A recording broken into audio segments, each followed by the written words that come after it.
Alô, amigos, nós vamos continuar a nossa série com os companheiros que fazem o Diário de Pernambuco.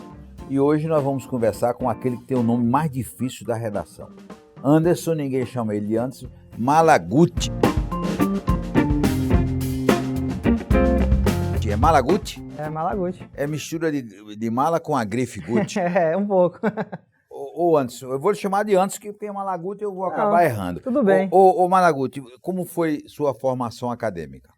Então, primeiro, obrigado pelo convite. Eu acho que esse espaço que você abre aqui para o pessoal do Diário é muito importante, porque por trás do jornal existem muitas pessoas. E você veio bonito com a camisa aí. Porque assim, eu tenho que chegar o mínimo possível perto de você. Você é a pessoa mais elegante da redação. Então, assim, sobre a minha formação acadêmica, eu digo que é o seguinte, eu virei jornalista aos 45 do segundo tempo. Não era uma coisa que eu pensava assim, na verdade não pensava em fazer muitas coisas na época, mas eu sempre quis aliar o que eu gostava de fazer com o curso, por exemplo. Eu sempre fui muito bem com redação, com gramática e tudo, então, e gostava muito de esportes. Aí eu pensei, eu vou tentar juntar as duas coisas. Aí foi nisso que eu me prestei vestibular para a Universidade Federal de Santa Maria, lá no Rio Grande do Sul. Passei e desde então estou na lida aí, pelo mundo, né? E como veio parar no Recife? Então, essa é uma das perguntas que mais me fizeram nesses últimos 7 anos e meio que eu estou aqui. Tentando resumir assim brevemente, foi em 2011, eu fui cobrir a Copa América na Argentina e lá eu conheci um jornalista daqui chamado Marcelo Cavalcante. Você deve conhecer. Conheço, está em Fernando Noronha agora. Ele agora exato. Virou Ilhéu. Encontrei com ele essa semana, eu estava lá também. E eu conheci ele lá e acabei fazendo contato, né? Eu sempre quis fazer fui com esse propósito de fazer um network, né? E acabei conhecendo ele e quando foi em 2012 eu me formei, porque eu já fui cobrir a Copa América, ainda não estava formado. Em 2012 eu entrei em contato com ele e quando demorou um pouco ele conseguiu para mim aqui no blog Torcedor na época, me trouxe para cá. A princípio eu passar 6 meses, já estou há 7 anos e meio. E claro que aí eu não vou perguntar o time que você torce, é Grêmio ou Internacional? Lá no Sul, eu sou Lado Azul. Lado Azul? Lado Azul. E aí em Pernambuco, já torce por algum, não? Aqui em Pernambuco eu digo o seguinte, eu não tenho um time que... sou fanático, tá entendendo? Eu tenho uma proximidade com o Náutico, porque eu trabalhei lá no Náutico, fui assessor de imprensa do Náutico em 2013. Foi o último ano que o Náutico estava na Série A, vivi todos aqueles bastidores lá. E muitos dos meus amigos hoje são alvirrubros, por causa que foi logo que eu cheguei, né? Então, assim, um pouquinho a mais para o Náutico, mas eu torço muito também para Santa e Sport vencer, porque pra gente jornalista, quanto melhor os clubes estão na Série A, jogando Brasileiro, Copa do Brasil, melhor. É muito melhor pra gente, né? Às vezes ficar cobrindo uma Série D, uma Série C. Mas jogo do Grêmio, você fica nervoso ou não? Às vezes, claro. Fica, né? Claro, tem que ficar, né? Mas assim, eu já fui muito mais torcedor, né? E tem muita gente que fala, jornalista não tem que ter time e tal. Mas todo mundo teve um time. Todo mundo não teve adianta, um time, né? Não adianta. Eu já fui muito fanático, mas depois que... Pode até não acreditar, mas depois que eu virei jornalista, eu dei uma diminuída, tá entendendo? Eu tento separar. Mas eu torço, claro, eu paro pra assistir. Mas Fred Figueiredo, depois que foi jornalista, piorou. Ele é doente, né? Mas tem casos assim que eu não posso dizer que confirmar, ele virou doente mais pelo clube, mas assim, a paixão continua, né? Aí depende assim, talvez eu não torça tanto hoje porque tá mais distante, né? Eu não consigo ir para o jogo do Grêmio, né? Mas claro que quando eu posso, assisto o jogo do Grêmio e tudo. E às vezes até sinto falta, né? Porque não dá para ir pro estádio, para torcer e tal. Ô Malaguti, como é o seu dia a dia? Então, lá no Super Esportes, né, somos eu e Felipe, os editores, e agora a gente tá meio que divide assim, eu venho pela manhã e fico muito mais com online, né, porque existe uma demanda muito grande de informação. Esse Super Esporte no online é um fenômeno, né? A gente, assim, modéstia à parte, a gente tem uma audiência muito boa. A gente, tanto nas redes sociais também, a gente tem um número de seguidores muito grande, que também atrai muito, por ter muita seguidores nas redes sociais, isso atrai muita audiência para o site, tá entendendo? Então, assim, a gente tem uma audiência muito boa, que, assim, valoriza o trabalho da gente, né? Muitas vezes a gente está acompanhando um programa de TV aí que, às vezes, descobre que a notícia primeiro saiu da gente, né? Então, aí o que acontece? Eu venho pela manhã... Como se diz na linguagem, eu não sei se diz, antigamente chupavam, né? Chupava a notícia, né? Não sei se às usa vezes, isso, às não. vezes dão crédito, às vezes não dão, mas assim, às vezes acontece de nós ser os primeiros a dar a notícia, né?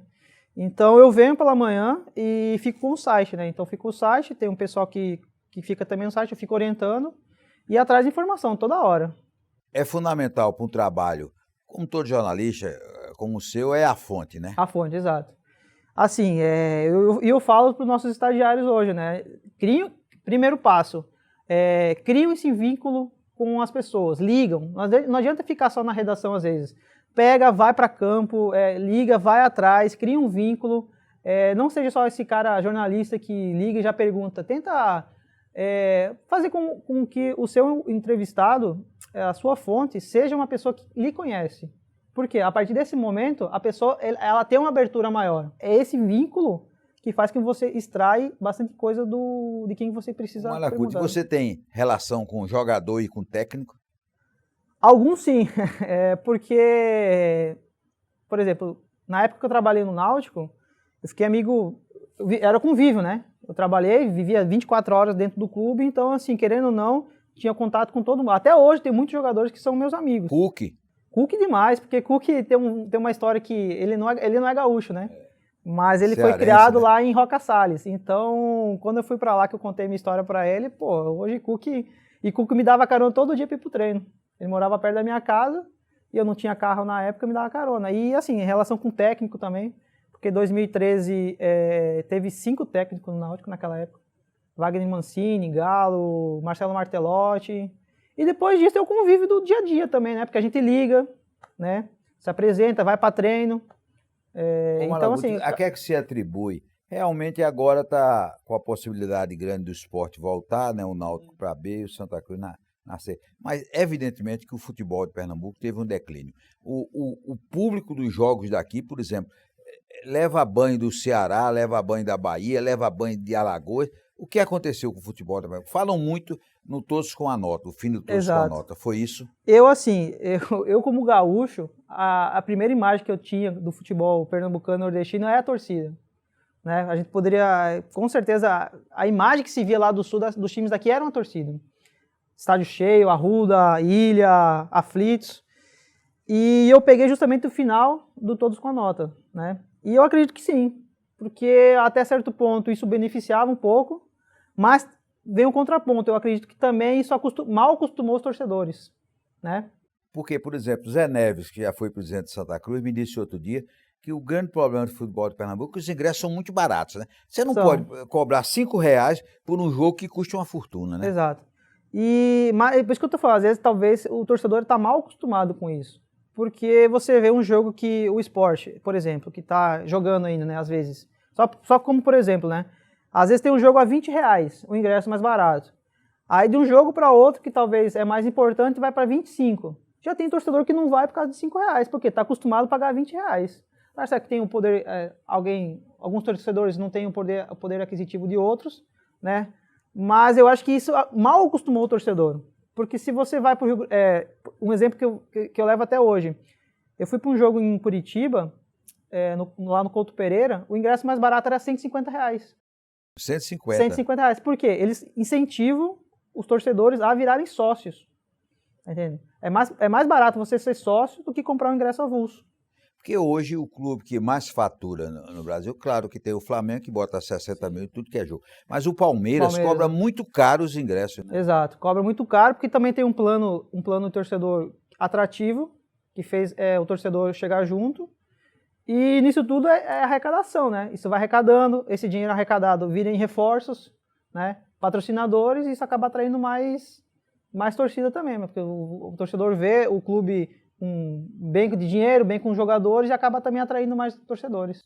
E outra coisa que me chama a atenção é que hoje, raramente você vê um clube de futebol, não é só no Brasil, no exterior, com sua camisa tradicional. Todo jogo é uma camisa, é para faturar, né? Existe esse fator também, que eu não julgo, porque o clube depende de receitas, né? Então, assim, se você tem um patrocinador que quer pagar X valor para colocar o nome dele, por que não? Né?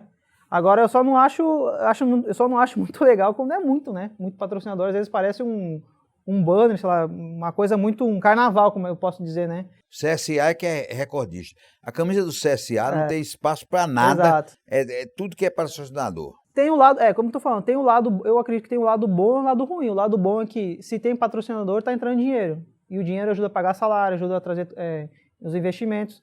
Agora o ruim é que fica um pouco poluído, né? E você vê, o futebol brasileiro é o único do mundo em que juiz tem propaganda. Exato.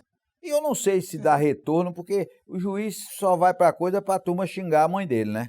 Em relação a patrocínio em camisa de árbitro, eu não sei se muda alguma coisa ou não, mas... E no bumbum do jogador? Aí é bom só para quem gosta, né? É para quem gosta. Olha, essa entrevista foi tão boa que eu vou continuar na próxima semana, que eu quero falar sobre muitas coisas do futebol com o Malaguti. Então, na próxima semana nós voltamos a conversar aqui sobre futebol. Um forte abraço e até lá.